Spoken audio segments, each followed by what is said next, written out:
Et bonjour à tous, j'espère que vous allez bien. Aujourd'hui, on fait une nouvelle vidéo, comme d'habitude. Donc aujourd'hui, ça va être seulement une partie de la carte d'alimentation de cette chaîne IFI. Donc c'est une Tokai.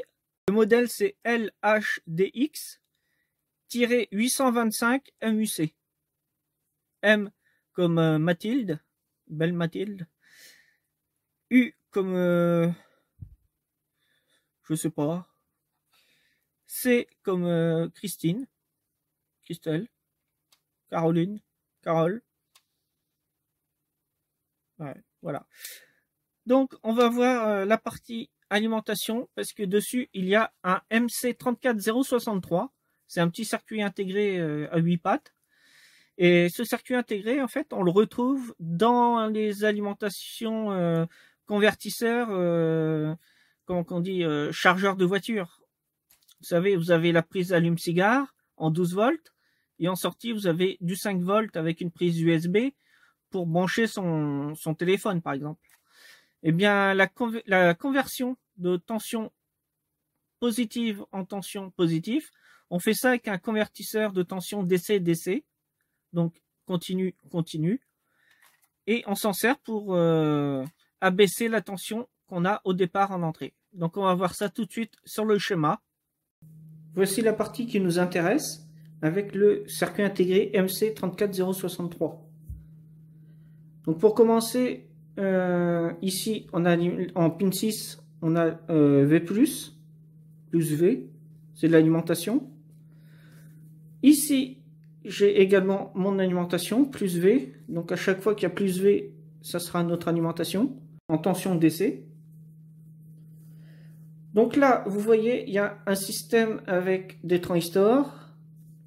Ici, sur le connecteur CN2, on a en pin 3 un fil gris. C'est le microcontrôleur qui donne cette information-là. Donc l'information, c'est plus 5 volts pour activer ce transistor-là, le Q30. Donc lorsque j'envoie 5 volts ici dans la résistance R132, j'arrive ici sur la base du transistor, le Q30. Cette flèche, elle repart sur d'autres transistors pour d'autres parties de la carte, qui ne nous intéressent pas dans cette vidéo. Mais j'ai mis la flèche quand même pour savoir que ça va sur d'autres transistors, sur d'autres bases. Ici, j'ai plus V. Donc, j'ai une alimentation ici. Lorsque le transistor Q30 n'est pas commandé, rien n'est activé. Lorsque j'envoie 5 volts, Q30 est commandé. Ce que j'ai ici sur le collecteur du transistor Q30 et sur la base du transistor Q32, ça repart au GND par l'émetteur du transistor, lorsqu'il est commandé, hein, bien sûr.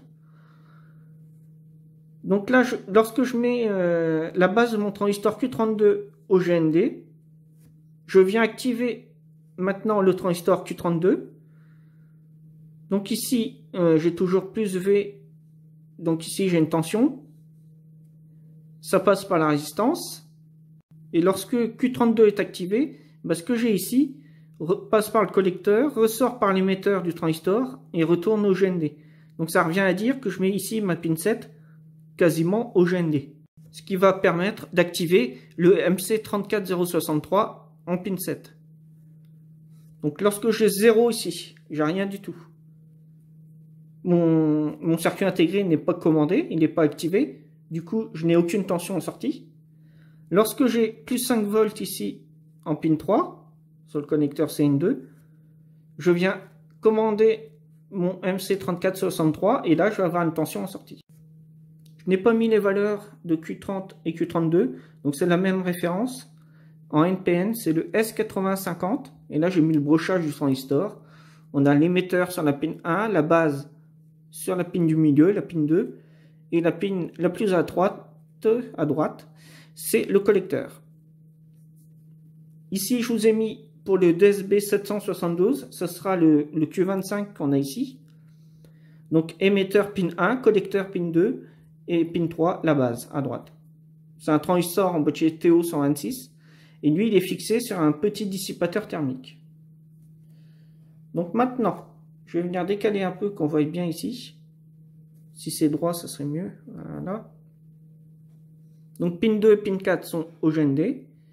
Pin 3, j'ai un condensateur C86. Et bien sûr, je n'ai pas mis la valeur. Je viens de rajouter la valeur pour le C86. C'est un 470 picofarad. Pico, c'est le P.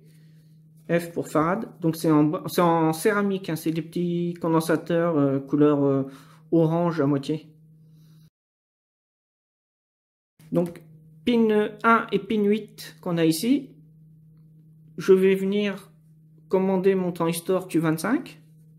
Donc c'est haché, c'est une fréquence. Ensuite, ici j'ai toujours V+. Je passe par l'émetteur. Je ressors par le collecteur. Vu que c'est un transistor PNP, vous voyez la flèche elle est vers l'intérieur. Ici j'ai une self. Ce qui me donne une tension après sur la pin 2 du connecteur CN3. Donc le fil il est marron. Si vous voulez le repérer sur cette chaîne IFI. Et lorsque j'ai plus 15 volts ici sur plus V, j'obtiens 8,80 volts ici, en sortie. Ici, je passe par une résistance R137. Je viens prélever ce que j'ai en sortie de mon transistor. Je passe par une résistance et je viens redire ce que j'ai sur la pin 5.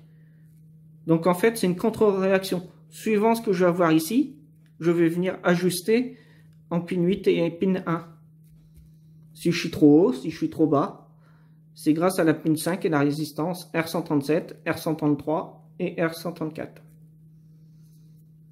Donc j'espère que j'ai bien expliqué. J'ai essayé de choisir que des mots qui sont très simples à comprendre. Ici, vous avez vu, il y a la diode D29. Il faut surtout la mettre, celle-là. Alors ça, c'est l'alimentation. Donc, juste de cette section-là, MC34063, et puis d'autres parties, comme par exemple, on peut avoir l'alimentation du moteur de la platine cassette, par exemple. Donc, on aura besoin de cette tension. J'ai mis plus 15 volts, mais si on veut être honnête, on est plutôt aux alentours de plus 18 volts. Ce qui me donne donc en sortie pas 8,80 volts, mais 9 volts. Ben, si vous avez 8 volts 80, c'est bon quand même. Donc c'est très simple, hein. On a un bobinage sur le transformateur. On arrive sur 4 diodes de redressement qui forment à elles seules un pont de diode. Donc on a le GND ici. Ce n'est pas le même GND partout. Il y a 3 GND différents sur cette carte d'alimentation. Nous, on s'intéresse uniquement à celui-ci. Ici, on a le condensateur de lissage, le C65.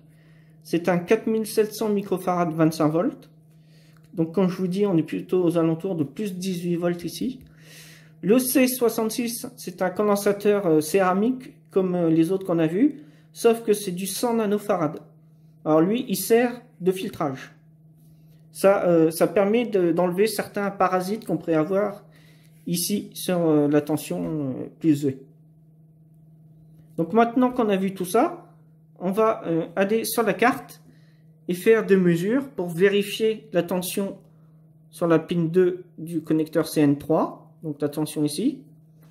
Vous verrez que si on met une tension d'alimentation plus 18 volts, on atteindra 9 volts en sortie. Et pas 8,80 comme j'ai marqué sur la feuille. Donc ensuite, on verra ici pour la commande de CN2, qu'est-ce qu'il faut envoyer pour activer notre MC34063. Voici la carte en question de cette chaîne IFI. Donc l'ampli qui est utilisé, c'est un classique, hein, un TA8207. Dans un seul boîtier, on a 2 amplis, on a 2 sorties haut-parleurs. L'ampli, il était ici. Paf. On repère la première patte du circuit avec les 2 tris comme on voit ici. Donc c'est un moyen de se repérer. Ensuite, donc on a une alimentation spéciale qui est ici, qui vient alimenter l'ampli audio de puissance.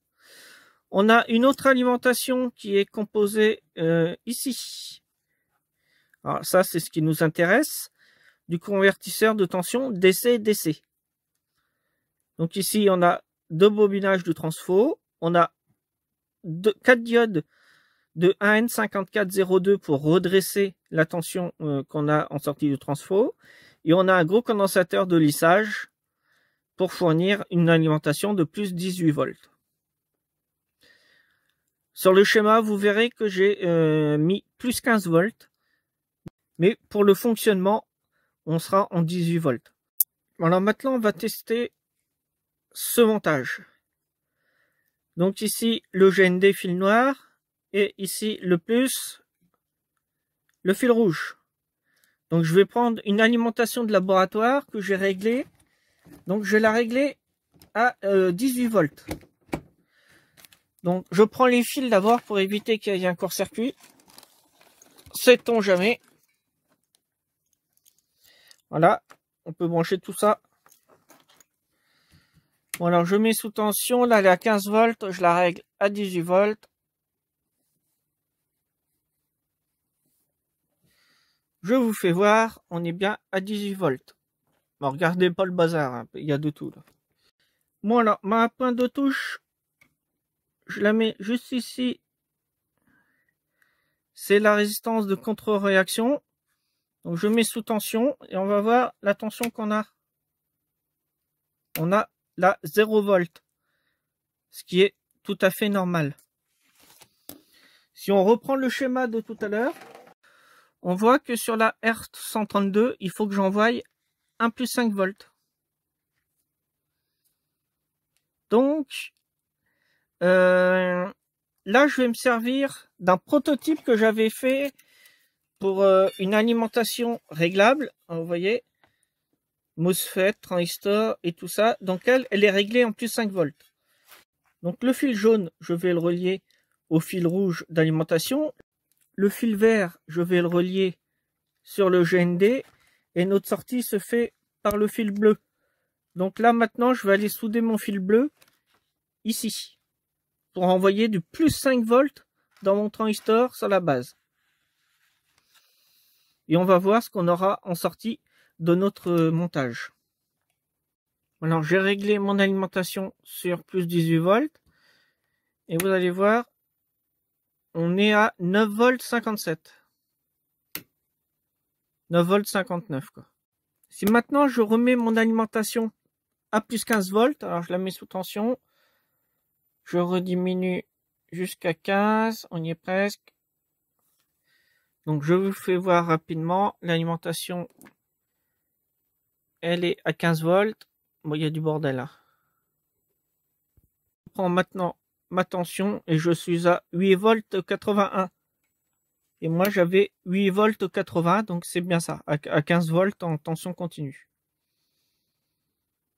Donc en fait, on vient convertir la tension qui est continue, donc on vient la hacher à une certaine fréquence, et ensuite, grâce à un transistor de puissance plus une self, eh bien, on vient recréer une autre tension DC, qui, dans notre cas, est inférieure à la tension d'alimentation. C'est un peu le même effet qu'un régulateur qui va convertir en entrée le plus 18 volts et qui va me fournir en sortie un plus 8 volts. Alors, ce genre d'alimentation de convertisseur DC-DC, on a un rendement qui est bien supérieur à un petit régulateur de tension. Et bien sûr, ça chauffe moins que le régulateur de tension. Donc, voilà pourquoi quand on peut, on utilise ce genre de circuit en convertisseur de tension DC-DC. On le retrouve dans nombreux appareils. On peut avoir les cartes graphiques. On a cette fonction-là pour alimenter les tâches de la RAM, pour alimenter le microcontrôleur vidéo, le processeur vidéo. Donc on retrouve ça un peu partout dans plein d'appareils. Voilà pourquoi aujourd'hui, on voit ce circuit dans cette chaîne IFI. Je remets sous tension. Si je retire le plus 5 volts. Donc je vais le faire tout de suite. Paf, et ben l'alimentation se coupe. Donc pour enlever le 5 volts, hein, j'ai fait simple. J'ai coupé le fil ici avec la pince coupante. Et voilà. J'espère que vous n'êtes pas apeurés par tout le bordel qui se trouve derrière. Il y a de tout. Hein. Je vois ici, il y a des trucs, des supports pour mettre des pots de géranium. On a un ancien mixeur ici, là. Ici, on a une araignée. Là. Donc ça s'appelle une pyramide, hein, parce que c'est pas les lampes qui tournent, c'est la pyramide qu'on a ici. C'est très vieux, c'est un, un appareil qu'il y avait pendant les années 80, mais c'est excellent comme appareil, j'adore. Donc ici, vous voyez l'imprimante 3D qu'il y a ici. Puis on aperçoit différents bordels, quoi, voilà. Bon, sinon, revenons à la vidéo. J'espère qu'elle vous a plu, surtout. Si je le fais, c'est pour que pour espérer que ça vous plaise. Donc maintenant, n'hésitez pas à mettre un beau petit pouce vers le haut. Ah, j'en ai deux, moi. Pour les nouveaux qui nous découvrent, n'hésitez pas à vous abonner à la chaîne. Cliquez sur abonner juste à côté, en dessous de la vidéo, à droite. Maintenant, je vous dis à la prochaine pour une future vidéo. Allez, salut, salut! Bye bye!